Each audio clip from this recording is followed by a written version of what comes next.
السلام علیکم دوستو، حضرت بلال رسول اکرم صلی اللہ علیہ وسلم کے مشہور صحابی تھے جو مسجد نبوی میں ہمیشہ مؤذن رہے۔ آپ کا پورا نام بلال بن رقبہ الحبشی ہے۔ آپ کے والد کا نام ربا ہے اور والدہ کا نام امامہ تھا، جو حبشہ کے رہنے والے تھے۔ حبشہ ملک عرب کے مغرب میں آباد ایک افریقی ملک ہے جسے آج ایتھوپیا کہا جاتا ہے۔ یہاں کے لوگوں کا رنگ عموماً کالا سیاہ ہوتا ہے۔ آپ کے والدین حبشہ سے ہجرت کر کے صحرائے عرب آ کر مکہ میں بس گئے۔ آپ پیدائشی غلام ابن غلام تھے اور مکہ مکرمہ میں ایک کافر امیہ بن خلف کے غلام تھے۔ امیہ بن خلف قریش کا نام بند سردار تھا، جس کا شمار اسلام کے بدترین دشمن میں ہوتا تھا۔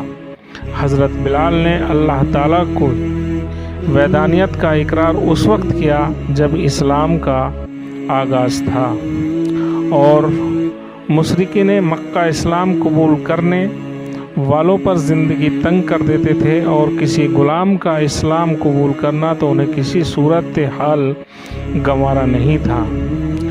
اعلان نبوت سے قبل حضرت بلال رضی اللہ تعالیٰ عنہ حضور اقدس صلی اللہ علیہ وسلم سے کئی مرتبہ ملاقات کر چکے تھے، اور آپ صلی اللہ علیہ وسلم کے اخلاق سے بے حد متاثر تھے۔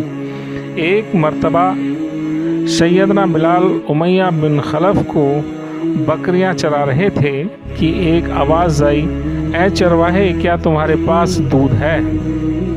یہ آواز دینے والا کوئی اور نہیں، آپ صلی اللہ علیہ وسلم تھے، جو اپنے ساتھ حضرت ابو بکر صدیق رضی اللہ تعالیٰ کے ساتھ غار حرا میں موجود تھے۔ حضرت بلال نے آواز سنی تو قریب آ چلے اور عرض کیا کہ جناب، میری بکریوں میں کوئی بکری دودھ دینے والے نہیں ہیں، اس لیے معذرت چاہتا ہوں کہ آپ کی تمنا پوری نہ کر سکا۔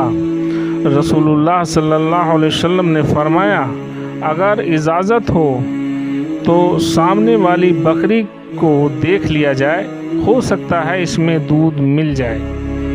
سیدنا بلال نے عرض کیا، مجھے کوئی اعتراض نہیں، دیکھ لیجئے، لیکن یہ ممکن نہیں کہ کسی بکری سے دودھ حاصل کیا جا سکے۔ حضور اقدس صلی اللہ علیہ وسلم نے ارشاد فرمایا کہ اجازت دینا تیرا کام اور بکری کے تھن میں دودھ بھرنا اللہ پاک کا کام۔ حضرت بلال نے بکری خدمت میں پیش کر دی۔ حضور صلی اللہ علیہ وسلم نے اللہ کا نام لے کر جب بکری کے تھنوں کو ہاتھ لگایا تو بکری کے تھنوں سے دودھ جاری ہو گیا۔ اس واقعے کے بعد سیدنا بلال آپ صلی اللہ علیہ وسلم کے قریب ہونے لگے۔ ایک دن صلی اللہ علیہ وسلم نے بلال سے، اللہ کا رسول ہوں، اللہ ایک ہے، اس کا کوئی شریک نہیں ہے، آپ کا کیا خیال ہے؟ حضرت بلال جو پہلے سے ہی اپنا دل نبی رحمت اللہ صلی اللہ علیہ وسلم کو دے چکے تھے، فوراً کہہ ڈالا، لا الہ الا اللہ محمد رسول اللہ۔ بس اس دن سے حضرت بلال اور رسول اللہ صلی اللہ علیہ وسلم کی محبت کے ایسے اسیر ہوئے کہ آخری دم تک یہ تعلق قائم رکھا۔ حضرت بلال مکہ میں وہ پہلے غلام تھے جنہوں نے اسلام قبول کیا تھا۔ اسلام لانے کی وجہ سے انہیں طرح طرح کی تکلیفیں دی جاتی تھی۔ امیہ بن خلف جو مسلمانوں کا سخت دشمن تھا، انہیں سخت گرمی میں دوپہر کی تپتی ریت پر سیدھا لٹا کر ان کے سینے پر پتھر کی چٹان رکھ دی جاتی تھی تاکہ وہ حرکت نہ کر سکیں۔ اپنے ناپاک ہاتھوں سے اس معصوم چہرے پر بے تحاشا مارتا تھا اور اسلام چھوڑنے کے لیے مجبور کرتا تھا، مگر وہ اس حالت میں بھی عہد عہد کہتے تھے، یعنی معبود ایک ہے۔ رات کو زنجیر میں باندھ کر کوڑے لگائے جاتے تھے اور اگلے دن ان زخموں کو گرم ریت پر لٹا کر اور زیادہ زخمی کیا جاتا تاکہ بے قرار ہو کر اسلام سے پھر جائے۔ तड़प तड़प कर मर जाए। एक दिन अबू जहल, उमैया बिन खलफ और उसके दूसरे साथियों ने इस कदर मिलकर मारा कि आप बेहोश हो गए। आखिर थक हार कर कहने लगे, बिलाल, आज जो फैसला करना है कर लो, इस्लाम छोड़ दो या जान से मार दिए जाओगे। हर शख्स आप रज़ियल्लाह ताला को इतनी तकलीफ़ देता कि अपना ज़ोर ख़त्म कर देता। आपको ये तकलीफ़ देखी नहीं जाती। अबू बकर सिद्दीक रोज़ाना आते जाते ये तकलीफ़ देखकर मंजर देखते जाते और अक्सर सोचा करते कि किस तरह इन जालिमों से बिलाल को छुड़ाया जाए। एक दिन हज़रत अबू बकर सिद्दीक उमैया बिन खलफ से कहा कि कब तक इस मज़लूम पर जुल्म करोगे। उमैया बिन खलफ ने कहा कि अगर तुम्हें इस पर इतना ही तरस आ रहा है तो तुम इसे ख़रीद क्यों नहीं लेते।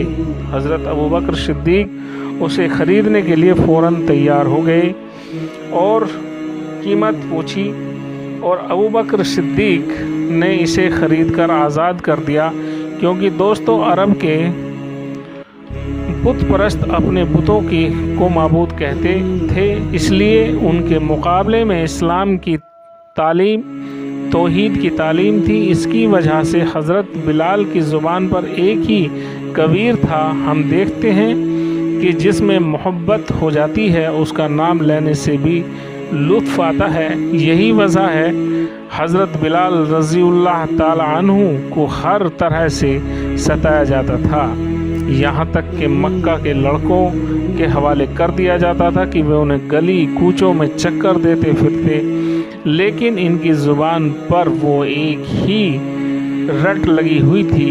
इसका ये सिला मिला कि फिर हुजूर सल्लल्लाहु अलैहि वसल्लम के दरबार में मुअज्जिन बने और मस्जिद नबवी में अजान देते रहे। रसूलुल्लाह सल्लल्लाहु अलैहि वसल्लम का विशाल मुबारक हुआ तो सैयदना बिलाल मदीना छोड़ने का इरादा कर लिया। रसूलुल्लाह सल्लल्लाहु अलैहि वसल्लम के बग़ैर अब मदीने में जी नहीं लगता था और न ही खाली अस्कुर्दा मकामात को देखने की कुव्वत बची थी जिसमें हुजूर सल्लल्लाहु अलैहि वसल्लम तशरीफ़ फरमा होते थे। चुनाचे ये कहकर अब मदीने में रहना दुश्वार है, आप रज़ियल्लाह ताला शाम के शहर हलफ चले गए। तकरीबन 6 महीने बाद ख्वाब में हुजूर सल्लल्लाहु अलैहि वसल्लम की ज़ियारत नसीब हुई। आप सल्लल्लाहु अलैहि वसल्लम ने फरमाया, ऐ बिलाल, तूने तो हमसे मिलना ही छोड़ दिया, क्या हमारी मुलाकात की तेरा जी नहीं करता। हज़रत बिलाल रज़ियल्लाह ताला अन्हु ख्वाब से बेदार होकर ऊँटनी पर सवार होकर लब्बैक या सैयदी या रसूलुल्लाह कहते हुए मदीना मुनव्वरा की तरफ रवाना हो गए। जब मदीना मुनव्वरा में दाखिल हुए तो सबसे पहले मस्जिद नबवी में पहुंचकर और सल्लल्लाहु ताला अलैहि वसल्लम को ढूंढना शुरू कर दिया। कभी मस्जिद में तलाश करते तो कभी हुजरे में। हुजूर सल्लल्लाहु अलैहि वसल्लम को कहीं ना पाया तो आप रसूलुल्लाह सल्लल्लाहु अलैहि वसल्लम की कब्र अनवर पर सर रखकर रोना शुरू कर दिया और अर्ज़ किया, रसूलुल्लाह सल्लल्लाहु अलैहि वसल्लम, आपने फरमाया कि आकर मिल जाओ, गुलाम हलफ से हाजिर है। ये कहकर आप बेहोश हो गए और मज़ार पुर अनवर के पास गिर पड़े। काफ़ी देर बाद होश आया। इतने में सारे मदीने में इत्तला हो गई कि मुअज्जिन रसूल हज़रत बिलाल आ गए हैं। मदीने तैयबा में बूढ़े जवान मर्द और बच्चे इकट्ठे हो गए। हज़रत हुसैन ने अज़ान की फरमाइश की।